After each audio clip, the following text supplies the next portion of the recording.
지성과 영성의 만남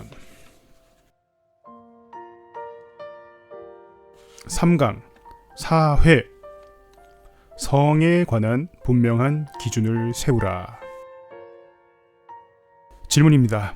인간 생활의 일부이자 사회의 많은 문제를 야기하기도 하는 성 문제가 남았는데 문학, 예술, 문화적인 면에서 조명하는 성, 그리고 동성애를 포함하여 성경이 성을 바라보는 시각은 어떻게 다를까요? 이어령 박사님의 답변입니다. 성에 관해 극단적으로 두 가지 시각이 나타납니다. 기독교든 희락적 범신론이든 한국에서든 성은 옛날에는 풍요를 상징했어요. 성경에서 아기를 많이 낳는 것을 포도송이처럼 열린다고 표현했죠. 그래서 옛날 서양의 미녀들은 가슴이 크고 몸도 둥글둥글했어요. 우리 민요에도 보면 주인공 얼굴이 둥글고 애도 잘나게 생겼다고 했어요. 그런데 근대에 와서 그렇게 몸이 풍만할수록 성적 매력이 없게 되어버린 겁니다. 그래서 자꾸 마르게 되려 하고 도저히 애를 낳을 수 없을 정도가 되어야 미녀 소리를 들을 지경이에요. 놀라운 것은 시대에 따라 인기 있었던 미녀형이 달랐다는 겁니다. 왕에게 시중드는 궁녀를 그린 중국의 그림들을 보면 어느 때는 둥글넓적하고 풍만한 사람, 어느 때는 빼빼 마른 사람, 이렇게 트렌드가 있음을 알 수 있어요.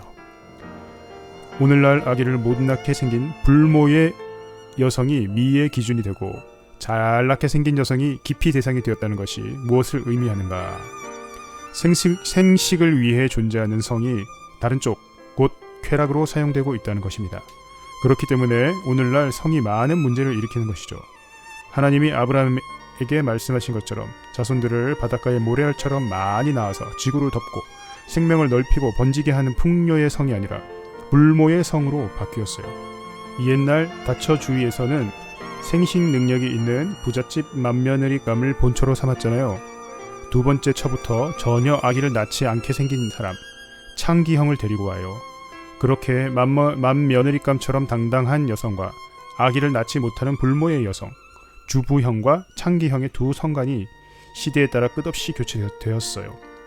오늘날은 불모의 성이 풍요의 성을 압도하는 시대이기 때문에 성 문제가 대단히 복잡한 쪽으로 흘러가고 있습니다. 이것이 성 문제의 발단입니다. 이어서 이재철 목사님의 답변입니다. 하나님께서 사람을 창조하시는데 남성과 여성으로 창조하셨습니다. 하나님께서는 태초부터 사람을 성적인 존재로 창조하셨다는 것을 알 수 있습니다. 또 알 수 있는 것은 하나님께서 인간에게 주신 성은 그 자체가 신성한 것이고 하나님의 복이라는 것입니다. 창세기 1장 27절에서 28절을 보면 하나님이 자기의 형상대로 남자와 여자를 창조하시고 그들에게 복을 주셨다고 기록되어 있습니다. 인간에게 성을 주시고 그 성적인 존재에게 복을 주신 것이죠. 그래서 성은 하나님의 신성한 은총이 되는 것입니다. 또한 하나님께서는 창세기 2장에서 남성과 여성, 이성 간의 둘이서 한 몸을 이루는 것을 결혼이라고 정의하셨습니다. 그러니까 부부가 된다는 것은 둘이서 한 인생을 살아간다는 추상적 혹은 포괄적 의미뿐만이 아니라 성적인 존재로 창조된 남성과 여성이 성적 결합을 통해 합일체를 이루는 것임을 분명히 우리에게 일깨워 주신 것입니다. 그렇다면 근래 텔레비전 드라마를 통해 사회적 이슈로 떠오르고 있는 동성애에 대해 생각해 볼 필요가 있습니다. 어떤 사회적인 담론이 유행으로 떠오르면 그 담론에 대해 가타부타 어떤 이야기도 할 수 없는 이상한 사회 분위기 속에서 우리가 살고 있는데 이를테면 지금 동성애가 그렇습니다. 동성애를 지지하고 찬성하면 진취적인 열린 사람이고 그것을 반대하면 보수적이고 폐쇄적인 사람처럼 치부되고 있거든요. 그런데 담배 피우는 사람들이 자유를 인정한다고 해서 담배의 위험성에 대해서마저도 침묵하는 건 아니거든요. 사회적으로 담배의 위험성은 캠페인도 하고 담뱃값에도 경고 문구가 쓰여 있지 않습니까?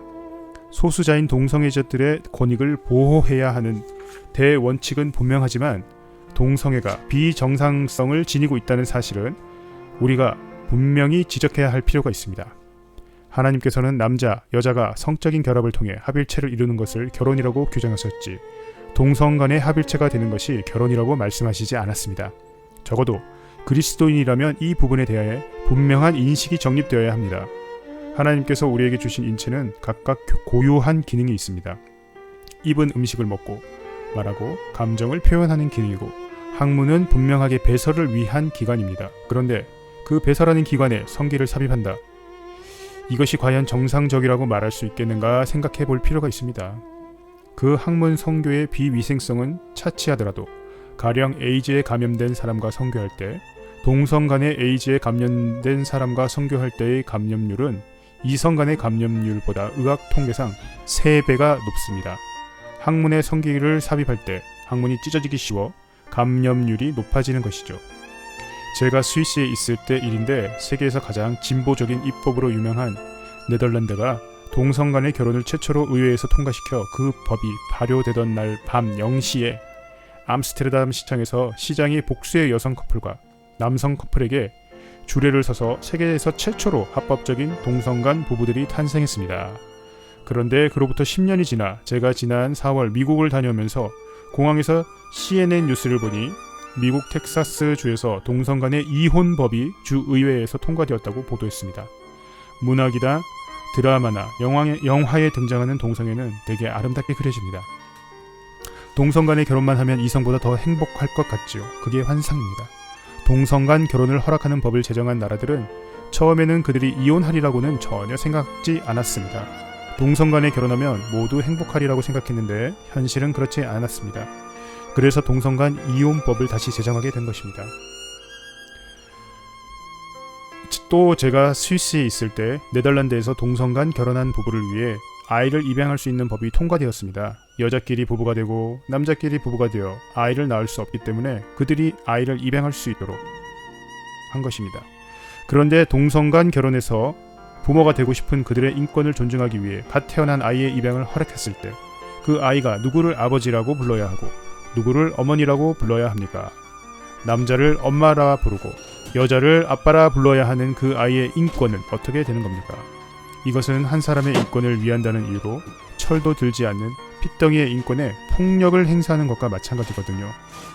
이런 여러 가지 문제를 생각해 볼 때 동성애자들을 우리가 따뜻하게 포용하고 배려하고 함께 살고 그들의 인권을 존중하면서도 동성애의 비정상성은 분명하게 이야기하는 것이 그들을 진정으로 사랑하는 길일 것입니다.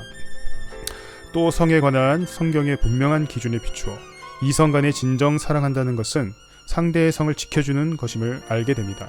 따라서 부부지간에 남편이 아내를 사랑하는 것은 하나님이 아내에게 주신 여성성을 지켜주는 것입니다. 아내의 여성성이 지켜질 때 제일 좋은 엄마, 제일 좋은 아내가 될 수 있거든요. 그런데 많은 남자들이 결혼한 뒤 아내의 여성성을 황폐화시킵니다. 그리고 요즘은 여자들이 남성을 여성화시키려고 합니다. 남성성을 상실한 남자. 그 남자는 상대 배우자에게 편리한 도구가 될 수 있을지는 모르겠지만 책임 있는 가장, 책임 있는 남편은 될 수 없어요. 아내는 남편의 남성성을 존중해주고 남편은 아내의 여성성을 존중해줄 때 그때 그 부부가 진정 사랑하는 부부가 될 수 있고 그런 부부 밑에서 자녀들은 성의 왜곡 없이 바르게 자랄 수